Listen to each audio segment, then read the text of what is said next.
Welcome to a Leader's Journey podcast. I'm your host, Joel Gunn. With me today is my new friend, Jim Hurlburt. Jim, welcome to the show. Joel, it's great to be here. Very happy to be here. So you and I have only known each other a few weeks, and I've enjoyed getting to know you a bit. I asked ChatGPT, you're a lawyer, so I asked ChatGPT, why do lawyers enjoy golf? You want to know what it said?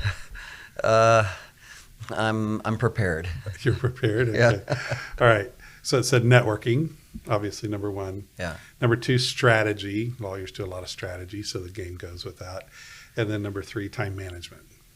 You guys enjoy time management, and so golf gives you a chance to break the routine. So what do you think about that? Well, I feel like you've got one more to tell me. No, that was it. It was kind of a boring result. Oh, I thought ChatGPT. I mean, is this the first intelligence to not use a lawyer joke? Yeah, that's right. You know, I'm a fan of AI. Yeah. I usually get the lawyer joke. Nice. I guess I could say, give me a joke of why lawyers like golf. Yeah, it'll give you a lot. Yeah, no, we'll do that some other podcast. Yeah. Actually, I wanted to go two directions, so this may get cut into two podcasts. You're really passionate about Brightstone.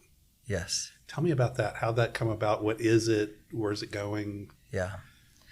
Well, first thing, thank you for asking about it and for having this podcast. This is super cool. There are probably a few things that I would be more excited about than to talk about Brightstone and what it is at one level. It's several things in my mind. One thing it is right now is it's a new career discernment training course, and we are developing it right now and actually have recently delivered it for some high school students at San Antonio Christian School. And there was a lot of good feedback and value from that. It comes from, the word Brightstone is actually a reference to a passage in the book of Revelation where it talks about when people face adversity, and this is Jesus talking to one of the seven churches, that at the end or during that challenging season, as it were, God gives a bright stone to the person who overcomes. And uniquely, there is a new name put on this bright stone that is a gift from God to the person who receives it. So it's, a lot of things in Revelation take a little bit or maybe a lot of unpacking. And so there's a lot of unpacking that we would do with that. But that's what Brightstone is an expression about a career discernment training, and it's a ministry as well that we're wanting. Laura and I, my wife and I, are wanting to provide for young people, but it can be for actually any age. Mm-hmm. What drew your attention to that verse? I mean, you felt like, how'd you come across that thought? Well, career discernment as an idea is something that I have spent a lot of time, a lot of years. I actually went to seminary in Canada to explore career discernment, and it's something that I've needed to have. Different. I've done a lot of different things, and I think it's a natural part of being a human to figure out, well, what am I going to do next? And there are all kinds of wonderful career discernment courses. One of the ones that we actually use and reference a good bit is from Stanford. The most popular class at Stanford University is called Designing Your Life, and they've got a lot of wonderful concepts in there. They don't give that much attention to the question of identity and narrative and how important that is in human life. And so they give a little bit of attention to it. From my perspective and Laura's perspective, identity and narrative is something that we want to give more attention to. And so for years, we've been sitting back thinking, so I'm a fan of a lot of different scientists, and without hopefully expressing any opinion one way or the other on anybody I mention. So Stephen Hawking, we all know who he is, wrote a book called The Theory of Everything. And I find that type of thinking to be actually quite important, quite valuable. Brightstone, and this reference in Revelation, is, from my perspective, it represents a theory of everything. One that captures the individual human's birth to death and beyond. And once you get grounded in that, it actually becomes one of the most powerful, it becomes the central platform to now evaluate how to actually do career discernment. And for example, the Stanford has a lot of great tools that are very helpful. They talk about how to, and they actually take a lot of Christian vocational discernment concepts. They give proper attribution, which we should always do, but some of the things that they give just don't. They're only good enough for if your focus is just making a career. And we have approached this with the opportunity for any person is not just to build a career, but to build a life. And so from that standpoint, there's a lot more thought that we've given to how do you build a vocational discernment class. Sometimes I'll refer to this as we're in the business of making a mousetrap, building the right mousetrap to fit a certain audience, certain age group. And how do you do that in the best way that captures this theory of everything, where I'm not looking at you, Joel, just for what the next job you're going to have, but I'm looking at you as a whole person. And our opinion is career discernment is delivered best when it is put into the context of the whole. And anyway, there's a lot there to unpack. So career discernment, really not something I remember hearing in my 20s. Yeah. And I suspect my grandpa that probably would have been a foreign concept. Do you think it's a hotter topic now? And if so, why? Well, I think you hit on a huge point. I mean, 200 years ago, we weren't discerning careers necessarily. You probably were born into a family that had a family business, or you were, farmer, or you were a blacksmith, and for probably time immemorial, your career options were very limited. Well, in the world we live in today, there are countless careers, and it's an incredible time to be alive. But with all of those options, it becomes a challenge. So how do we start to figure that out? So I think part of the answer is the modern world presents so many choices for people that it's, you now need to have a new skill set of discerning. Probably need to have a better word for that, and for a younger group, I agree, they don't actually, what does that mean? And so, by the way, we're still in a beta version. If you've got a better short expression for career discernment, we're taking them. I think the general one is, what am I going to do when I grow up someday?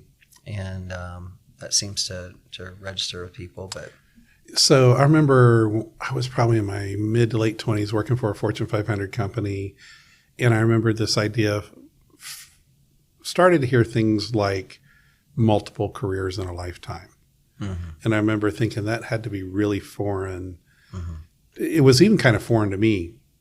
I'd grown up in a pretty conservative household.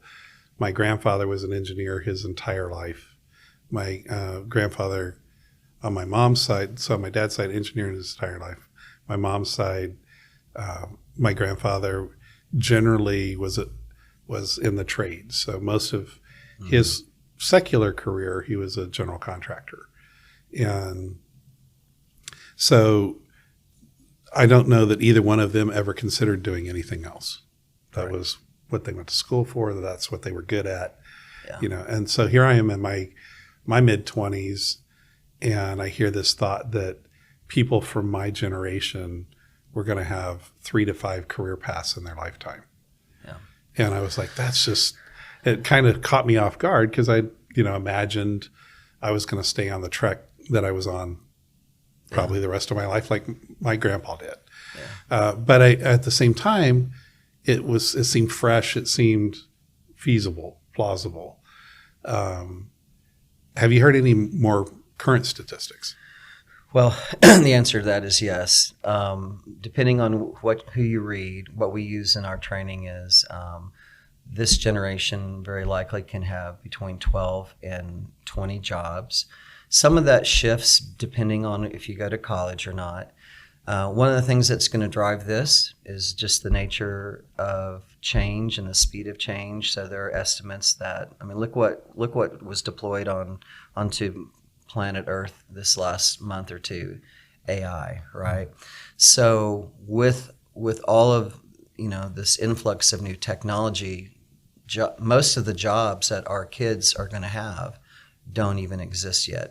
You hear that? I hear that phrase, and I'm like, well, okay. Does anyone exactly know what the percentage is? And I don't know if anyone does. I've read things that say 30 to 40% or 50% of the jobs our kids will have don't exist yet. So I think that's fair to say. And if that's true, in some other training I do, I forget the gentleman's name, but he talks about the new literacy. Of course, we know what old literacy was. The new literacy is learning, unlearning, and then relearning, right? And so that becomes, for an economy, that whether you think of it as the gig economy where they go off and do things for a little bit here or there, you actually are going to be benefited most likely from having a little bit of career over here, or you can call it a job, whichever you're comfortable with. You'll do that for a while. You'll come over here, do this for a while. You'll do that for a while. And excuse me, a long time ago, that would have seemed flighty. But that's not the take on it now. It's referenced as a non-linear career. And part of what you and there's debates on this. I hear this from employers. There's different takes on this, but the positive take is, hey, you're going to gain valuable skill set A there. You'll get skill set B over here, and C, and so on. And when the job market changes and we continue to live in this VUCA world, the acronym volatile, uncertain, complex, and ambiguous world, you're probably going to be moving to a new job. It's better if all the jobs are going to get shuffled, you'll actually be benefited by having had a broad background when that new job opportunity comes, rather than you show up and go, I got nothing, because you just had the one. So I think it's a very different career process for most people now. Do you think our kids, my kids are a little older than yours, but do you think our kids, that creates more stress for them? I think it definitely can. Part of what we're seeing is, so our two boys are A&M, and when I hear them talk, I asked Sam a couple weeks ago, his take on things, and he said what he sees in his generation is, I can get two of them, I'm thinking what the third one was, but he basically said it was uncertainty, because it's moving so fast, right? Then the fear of missing out, the FOMO, that, and he had one other one, but the net effect of all of that was to create fear in people's minds as they start thinking about, well, what am I going to do when I graduate from high school, or what am I going to do when I graduate from college? It can be so dizzying and disorienting, and then people are locked into fear. And once you're in a state of fear, you're kind of dead in the water. So this is actually part of why Brightstone, we're wanting to launch it, is to just paint a picture of a wonderful path forward. You can look at this one of two ways. You can see it as as something that's going to induce fear, or we think actually the way it's portrayed biblically, and even if I want to reference Stanford or other great organizations that teach and coach on this is an amazing time to be alive, right? You're stepping into the greatest growth opportunity of your life. So, and part of what I do in the training is I try and identify the mindsets that you might have. And then, and statistically, most of these kids or young people do have these mindsets filled with some negative self-talk, cognitive distortion, confusion, and multiple of these mindsets are essentially dysfunctional. But when you actually start to see it correctly, there is a clear path forward. You embrace the uncertainty. It is developing a growth mindset. And once a person can make those shifts, which takes some time, right? Then they're actually excited to start this journey. But it is I think it's particularly challenging for this generation for probably several reasons. Do you think, let's talk about two groups. There's two groups predominantly that are probably influencing this generation. Their parents or educators, or educators. Do you think, Culture. Well, culture in general, sure. Yeah. But as far as those people potentially speaking into their lives, do you think either group or neither group or one group is prepared with the knowledge like you're sharing in your class? In other words, the kids are, if they come to most parents are like, what do you mean you want another job? You've not even been there a year. Right. Right. Do you think that's adding pressure to this generation? I think the answer is probably yes to both groups you identified. And part of what we're seeing, the reason why our first effort here is to actually go to the high school age group, is that they're needing to have insights on the things we're talking about. Not when they're in college, they need them now. They're about to step into it's actually whether you're going into college or not. If you're deciding to go take a gap year or go into the crafts, you actually need the training that we're talking about. In part, a part of where the value proposition is to your point, parents. A lot of parents don't know. I mean, they know that the economy has changed. They know the world's different, but you actually want to have a better vision about how to step into it, right? I don't remember us talking about this acronym VUCA beyond 5 years ago, and it's a military term. The War College came up with it. Right, and so it now is properly embedded into the business world because things change so fast.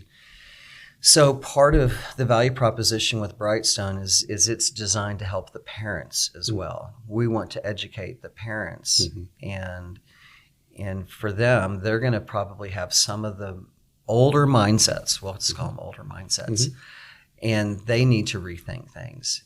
They're sitting there in the position of being the mentor, the parent, obviously, to help navigate their student or their child navigate. But if they're operating off of an old playbook, then and now they're contributing. They are maybe I'm going to say it's generally unintentional, but they're adding the pressure as well. Well, I think about my own kids; they're all in their 20s, and I've told them all, you got to keep a job at least a year. Having been a guy that has processed a lot of resumes and interviewed a lot of people, either in corporate life or various things I've done over the decades. That was like, flighty was the word you used earlier.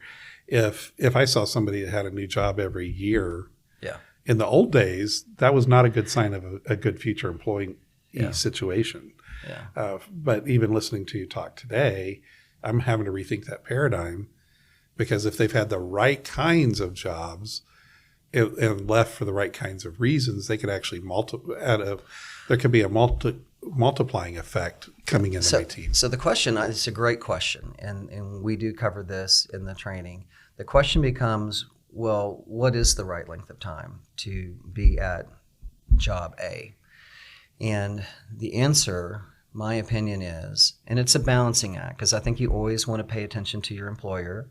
And I going back to this original idea of a theory of everything, I can educate you on the very best career discernment skills or whatever, but we want to actually be providing values as well. So if you're now going to approach your next job just to see what you can get out of it, I don't think that's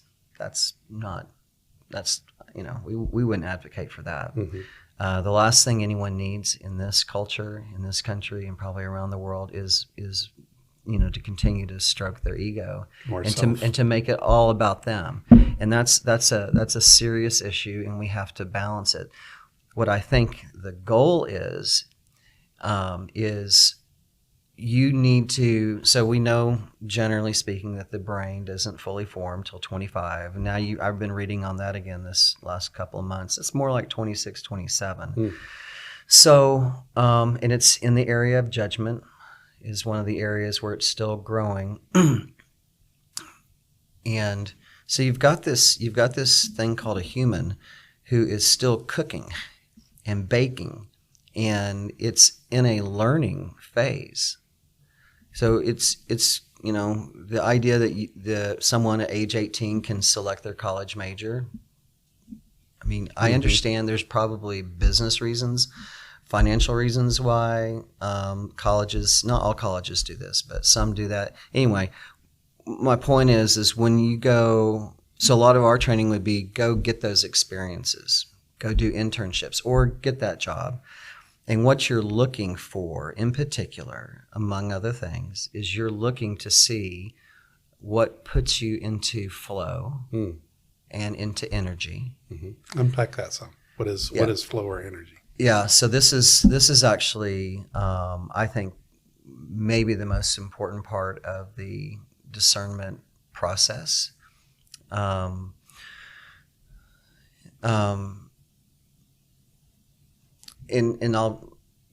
I just jump back to where we came up with Brightstone? Absolutely. So, and I'll tie it together.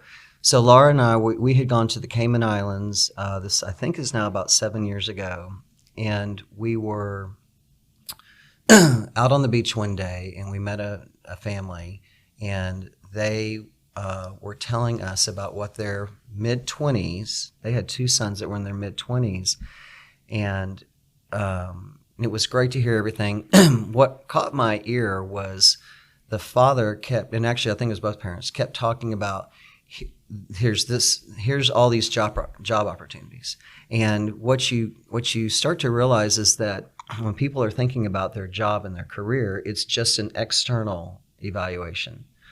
Where are the new jobs going to emerge, or where's one, what industry is going into some decline, and so you want to stay away from that. It's all looking outward, not realizing that the greatest predictor of career success and life success, but career success is actually coming to know you. And so there needs to be new vision around yes, you need to do the external, but you also need to do the internal evaluation. Well, how in the world do we do that, right? What does that look like?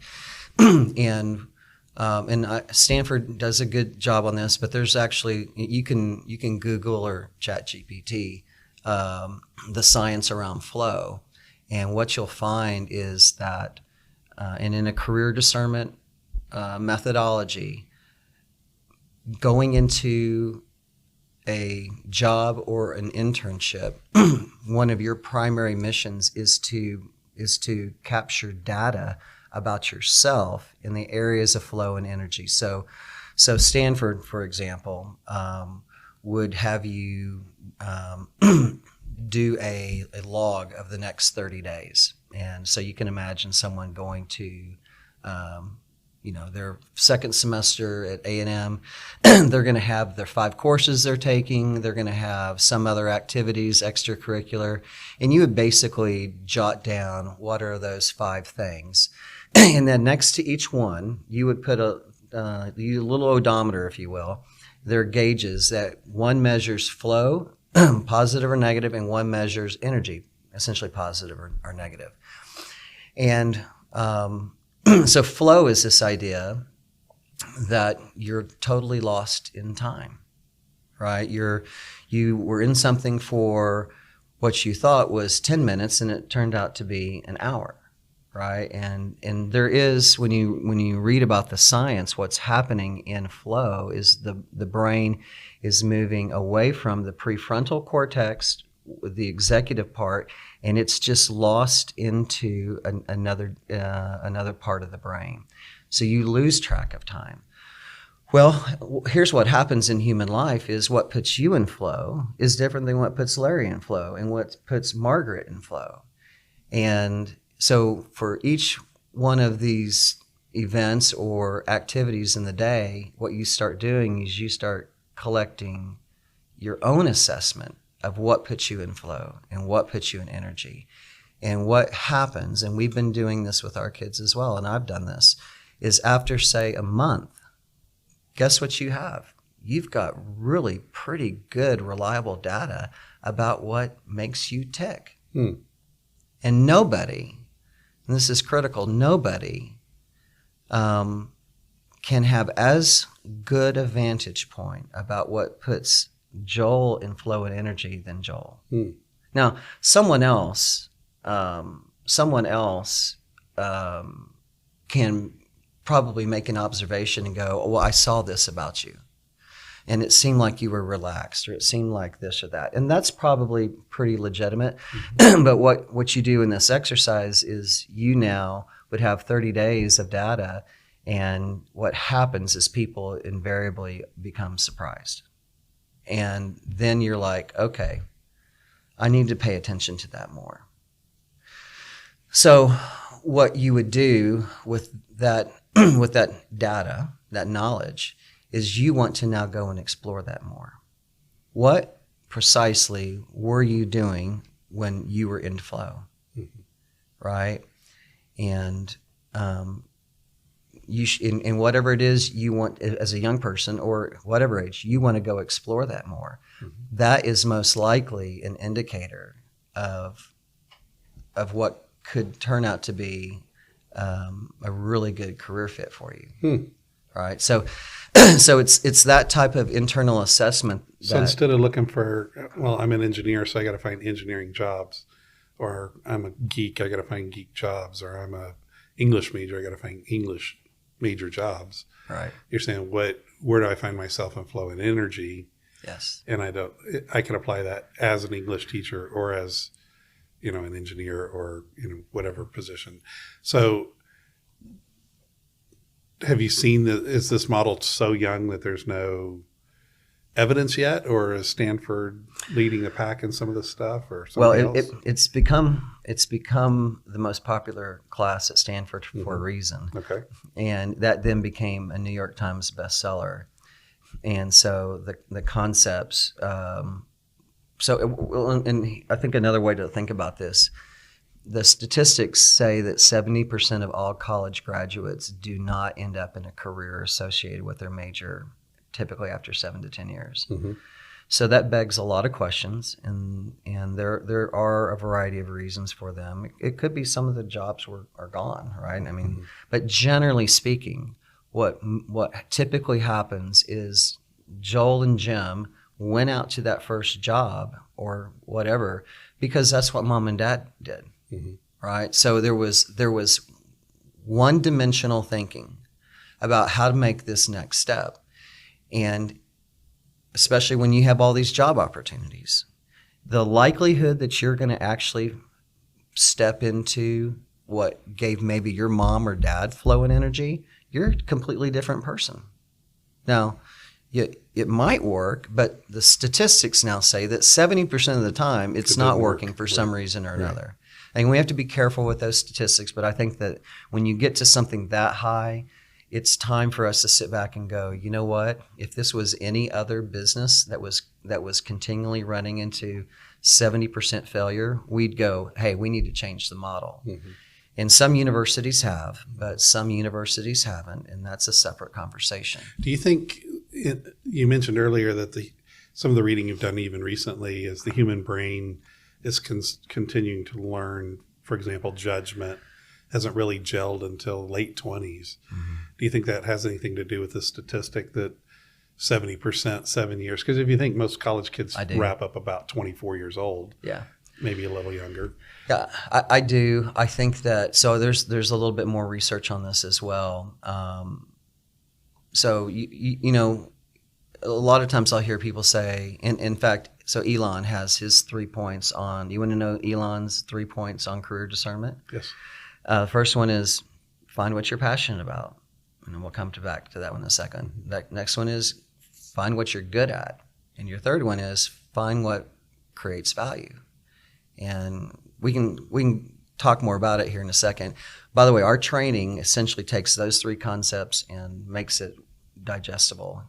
We need more than just three good points. Mm-hmm. But on the first point, find what you're passionate about, the reality is that people won't know what they're passionate about until they have more life experiences with a fully developed brain. Mm-hmm. So the statistics are there. It looks like there's around 10% of the population, and my father-in-law was one. And I recently met someone else who I realized after talking with them, I was like, oh, you're in that 10%. About 10-15% of the population knows what they're passionate about, and they may even have discerned that as early as 8, 9, 10 years old. Mm-hmm. For the bulk, it's something that we don't actually discover until our 30s. Well, what happens at that point? The brain is formed, and we now have accumulated enough life experiences, some data points, which includes now these failures. Mm-hmm. So one thing that we do now is if you go into a job and it's not a great fit, we don't call that a fail. You call that a win, because it's an opportunity to learn something about you. Now, if you didn't go into it informed to go, does it put me in flow energy? By the way, there's two other dimensions. There's joy and purpose. Mm-hmm. We didn't talk about that as much, but if you go into something and you don't find flow and energy, then and you decide to leave, don't consider that a fail. Consider that a win, because you're learning valuable insights about yourself. Mm-hmm. What you do now is you leverage now that learning and your curiosity, and you pivot. Mm-hmm. Right? What happens for too many people, and of course this happened in our generation, you went and took that first job. And you said you're going to be loyal, and then you went off, and you might be 10, 15 years down the path before you realize this really isn't working. At that point, you get caught into what they refer to as the golden handcuffs. Mm-hmm. And now you can't get out. Mm-hmm. And that's not a great thing. People, I think we've talked about it, Gallup now estimates that 2/3 of the population is disengaged, does not like their work at all. And there are reasons for that. Brightstone and other organizations now know, well, we can actually help solve that. You're never going to get rid of that number completely, but because somebody took a job that they haven't yet discovered that's not part of how they're wired. Or a lot of times, so you'll never get rid of the number, because there's got to be experimental time for that 24-year-old, that 28-year-old. So that statistic will never go away, because that's part of the process. As you get to learn. And part of what happens that we see a lot is people are going to be motivated to stay in a particular job just for the financial piece of it, right? And that then becomes its own separate problem. Although it seems like the millennials and younger have less, they seem to have more courage to make a change. Yeah. At least the ones that I hang around. Than previous generations. It probably would have given my grandpa's anxiety, especially on my dad's side, to consider being other than an engineer and work for the same company for his 30 years. I agree. I think that there's multiple generations that are heavy into the economy now. Millennials and the Gen Zers are stepping into it. I think that there is recognition. This is a positive thing, that work-life balance is real. And wow, after a pandemic, part of I think what a lot of people are recognizing is that we have the golden handcuffs is real, and if that's what's driving you, it is not a way to live life. And part of the data that I've learned from some of my friends that are in talent management is that there's a particular category in the talent management world where they refer to high potential people.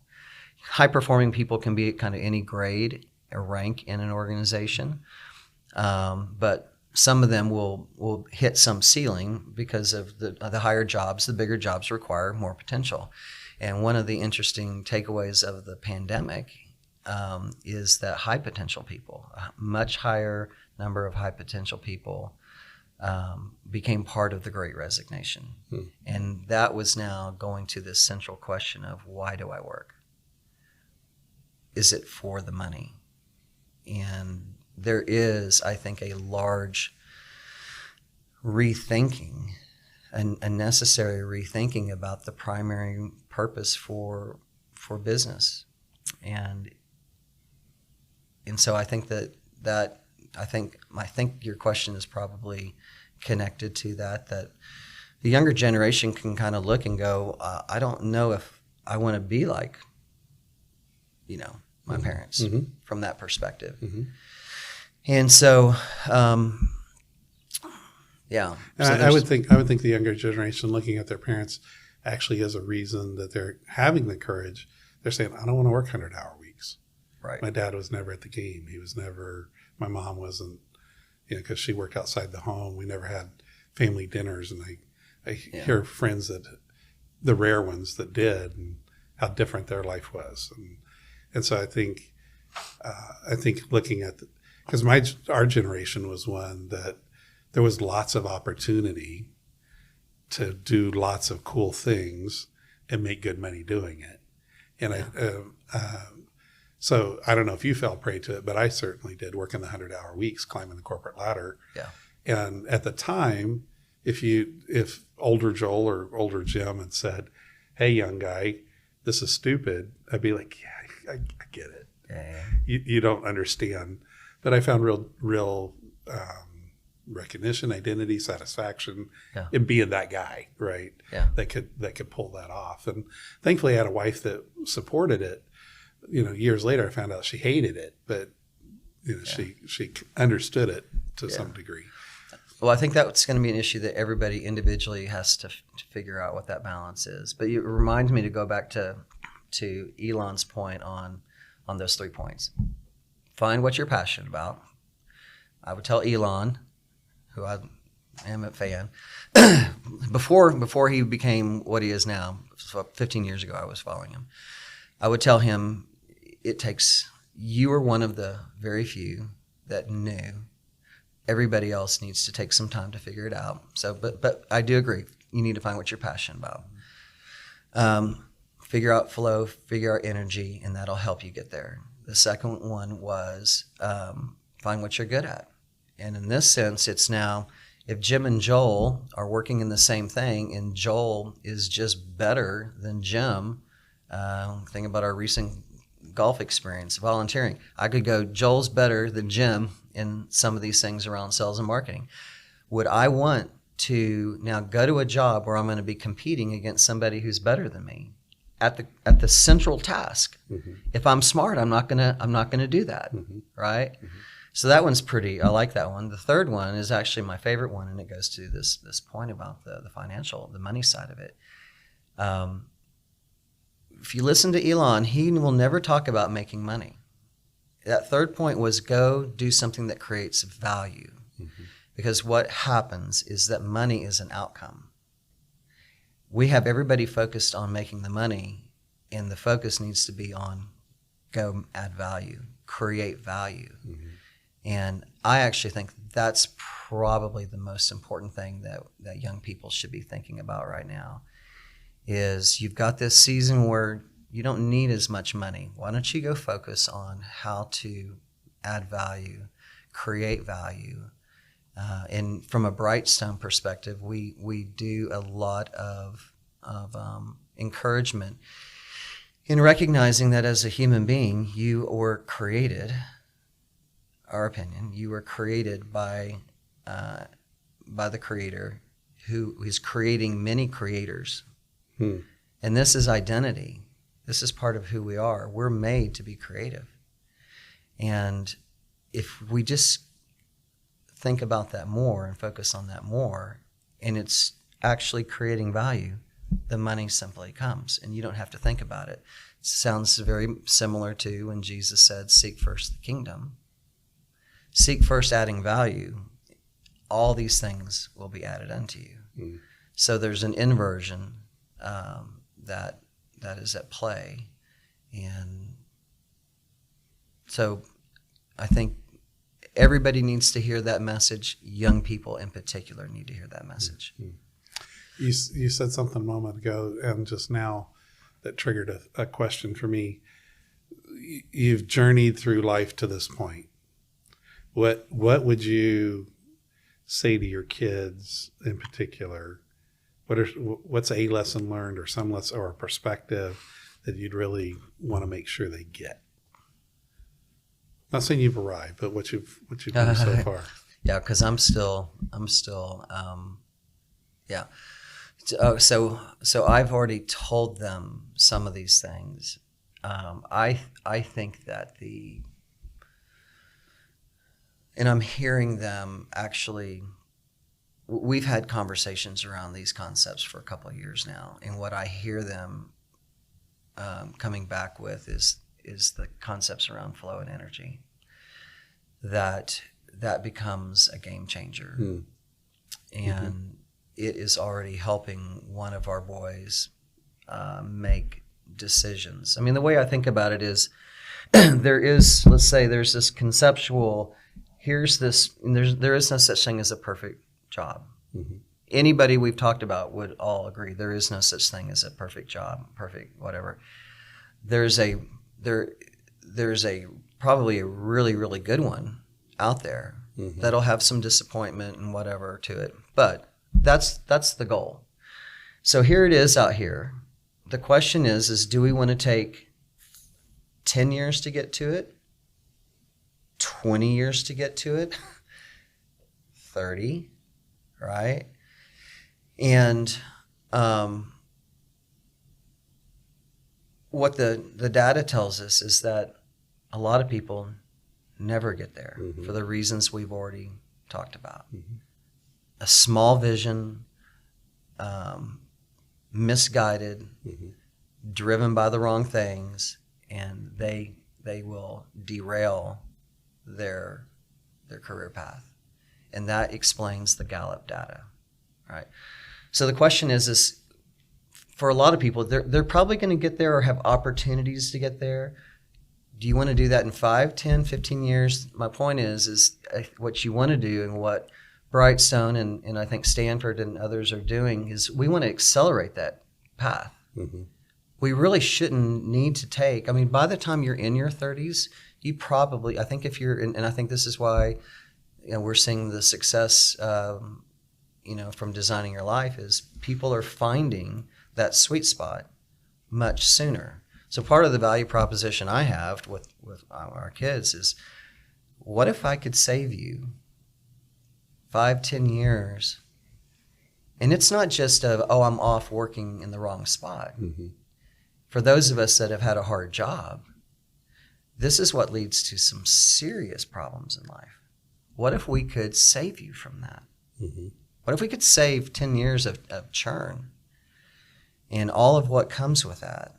This now brings in questions about, it impacts your marriage, it impacts your kids, right? So that's what's at stake in this. And we simply know from our life experiences the number of students who need this, who need to do a season of rethinking and get equipped, with some things that will really help you.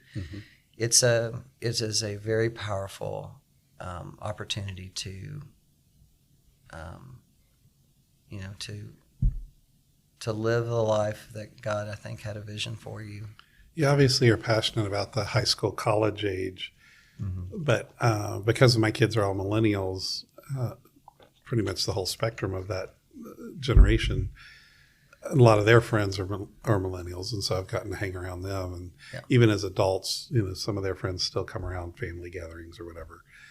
I'm even thinking about myself. I see value in everything you've said. Yeah. Regardless of if you're 50 or younger. Yeah. Yeah. Exactly. These concepts they're whether you want to call them universal or transferable to any age group, because all of this actually goes into an exploration and an assessment of who Joel Gunn is as a person, regardless of the age. Same thing for me and then our kids. We've started with the high school group because we realized that.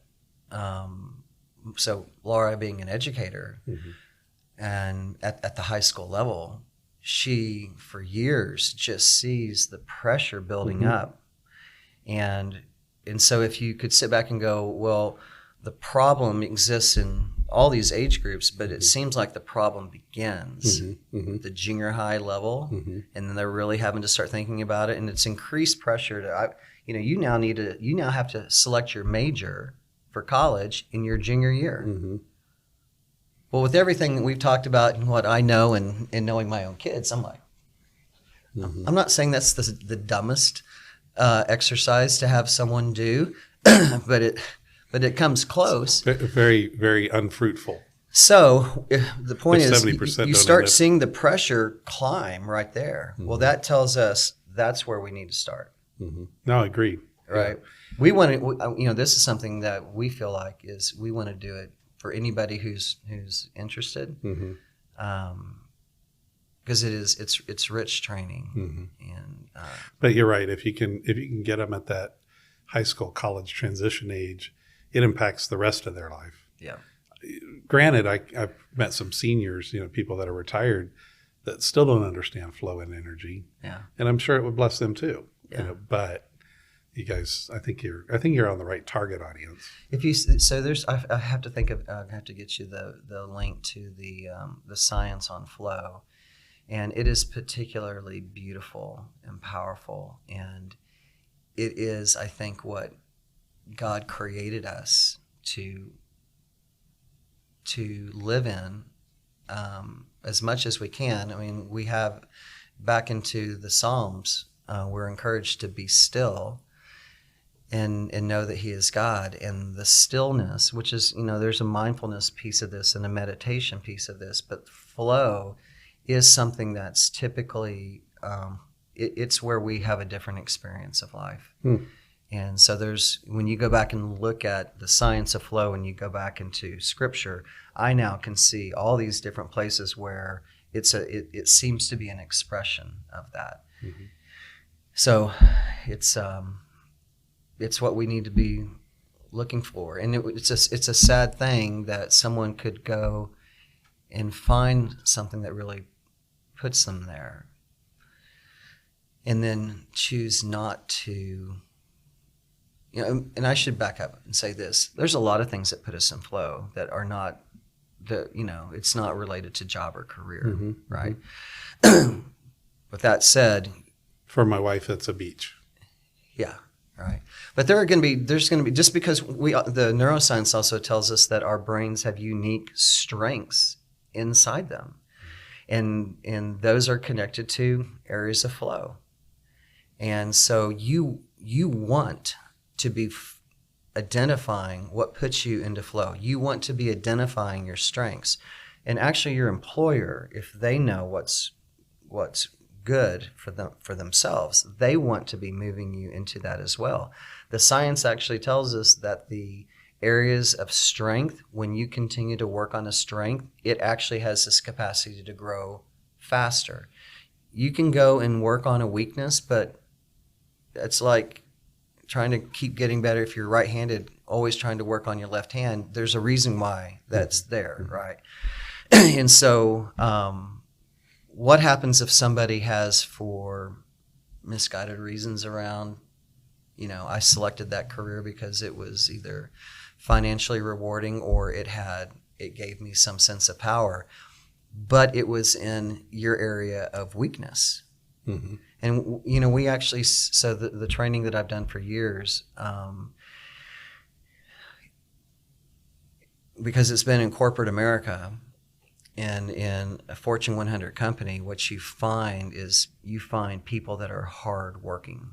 Mm-hmm. They're all hardworking. Mm-hmm. And what you find is there's a culture of this that they're going to go off and perform well at anything that you put in front of them because of work ethic. Mm-hmm. But if you ask them those questions, did it put you in flow or did it put you in energy?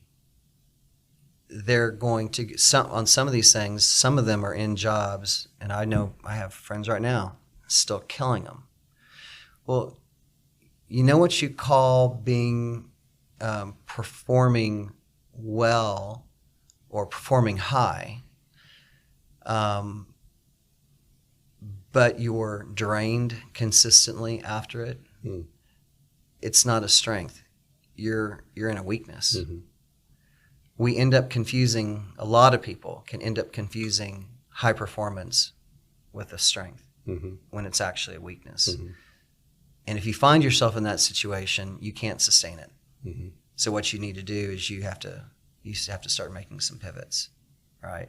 So all the science and the data in the Stanford and others are going to now go, you need to, if you do that, if you want to go and build a career around your weakness, then at least do it with your eyes wide open that the future is going to be challenging for you. Mm-hmm. So there's something kind of formulating in my head, and I'm not even sure I can articulate it, but obviously if we lived at 100% energy and 100% flow, that'd be nirvana, right? Yeah. And yet we humans seem to stop appreciating things. So like if I lived at the beach every day and it was a beautiful day and there was never a storm and there was never bad mm-hmm. weather, I'd forget how beautiful of a beautiful day was. Right. Right. So yeah. Is there any science that says get to flow energy 30% of the time and that's optimal? Or is there, I mean, obviously we as humans tend to swing the pendulum too far. We go, well, I just want to always be in flow and energy. Mm-hmm. And if I can't be, I'm going to quit. Mm-hmm. Right. And I certainly don't want to be what you just described, 30 years of misery mm-hmm. at a high performing level because I got a great work ethic. Mm-hmm. Is there kind of this optimal zone of engaging flow, you know, X hours a week or a month or, you know? Yeah. Well, I mean, my first reaction to that is just the nature of how we live human life and even how the brain is set up. It's not built to be in constant flow. There's different activities that you have to go off and do that put us into different parts of the brain.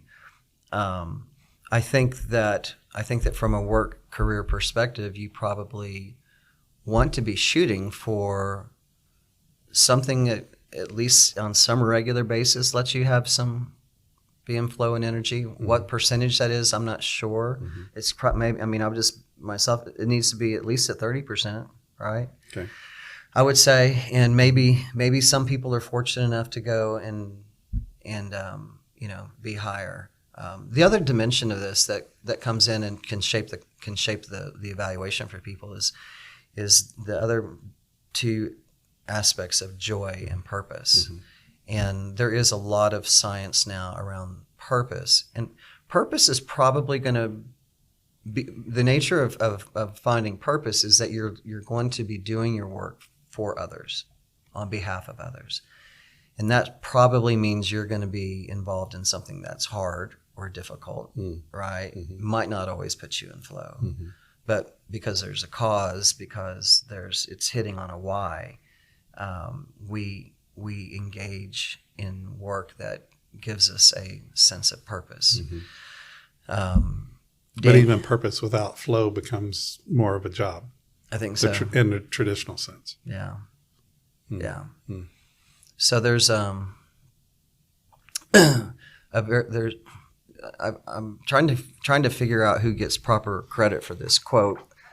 Laura would say this is an It's called the Aristotle intersection. I've heard it be given to other people, but the Aristotle intersection, I don't know If your wife thinks it's the Aristotle intersection, that must be correct. Yeah. Laura has correctly said that, Yes. the Aristotle intersection. And so what it is it is the intersection where your deep gladness, which in your deep interests, your deep gladness and your deep interests, which are now semantics, they're going to be semantics for flow and energy, meets the world's deep need. Right? And if you wanted to put a circle up, cut it in half, deep interests and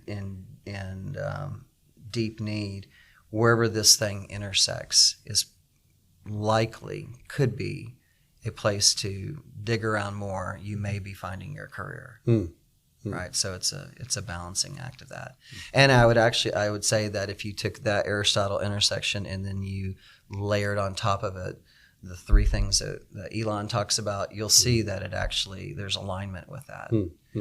We just live in a day and age where too many people are either don't have a vision, they just blindly go out, that's not effective, or they could be just misguided and they're driven by things that are all about numero uno. And it doesn't take that long to figure out why there's so much disengagement in the global workforce.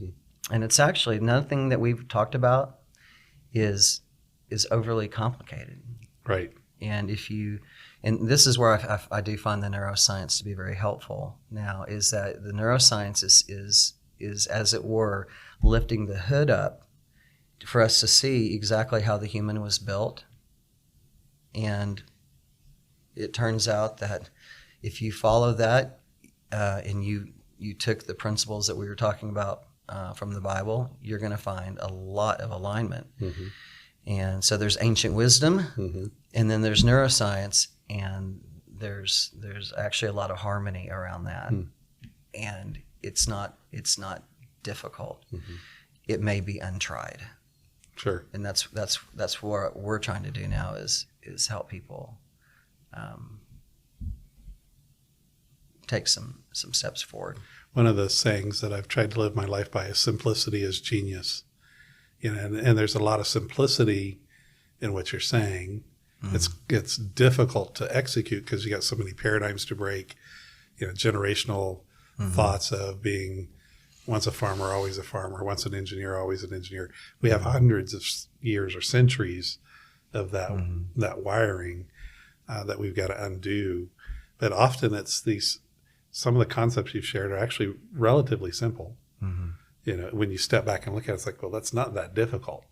But the genius in it is applying it to, allowing the paradigms to be broken, allowing the mind shift to happen, allowing the perspective. Like you said earlier, most people choose to operate in fear as they look at these things. Oh my God, I'm going to have 20, jobs in my lifetime. That's overwhelming. It is overwhelming. But if you look at it through the lens you're proposing, then all of a sudden it becomes even joy in the journey. Exactly. Right. And I get to discover my next career as all part of this path to get me to that destination. Yes. Rather than the job being the destination. Yeah. I've got to find the right job at the right company with the right people, with the right pay, with the right time off. Well, and so we started with the Stephen Hawking theory of everything. The Brightstone theory of everything is going to be that in this journey that we can help you get to that career. I think God is always wanting to say this: I'm so much more interested in who you're becoming than what you're doing. And so when we get to the end of our life, if we follow the path that we're talking about, then who we become is the most important thing. And that becomes also our gift to God. Why I love the concept like a theory of everything is that it's going to put this career discernment into its larger context, which is not about what you're going to do with your job or career, but that career itself is a means to shaping the person you're to become. I think that's actually God's primary goal in career. It's not an end. It's a means to shaping who we're to become. And that's what he is most interested in. You know, when you read the rest of Revelation, in Revelation 21, I think, we learn that we are going to reign with him forever and ever. What do we suppose is going to be important in that mission? It is the person we've become, right? So when that day does come, then our gift to God is that at some point he had a dream of who we were and who we're to become. And what we get to do is become that, and that is a huge win for us. It'll be a huge win for our employer. It'll be a huge win for our family. It'll be a huge win for our community. And it will be a huge win to the mission and vision of God and we use this in our training. I have the students say, I'm an unceasing spiritual being with an eternal destiny in God's great universe. With a very small vision of, we got 70, 80 years or 100, but that's not the biblical vision. It's what are we going to be doing for when we've been there 10,000 years? Well, the quality of that is the focus of the training and development we do here. And career, as it turns out, is probably the most powerful means or methodology to change us. And from my perspective, it becomes, if you don't see the workplace as the primary context for your discipleship, you probably are going to be missing out on a lot of God's point in it. This is why we don't just want to say build a career. You want to build a life, and then you want a life that is eternal in nature, quality and quantity. Yeah, purposeful. Well, Jim, I've enjoyed the chat. When I first invited you onto the show, I imagine we might go a few different directions, and so we'll just have to have you back. Yeah, listen, I love it. Thank you so much for giving me the opportunity. Yeah, thanks, brother. Yeah, thank you.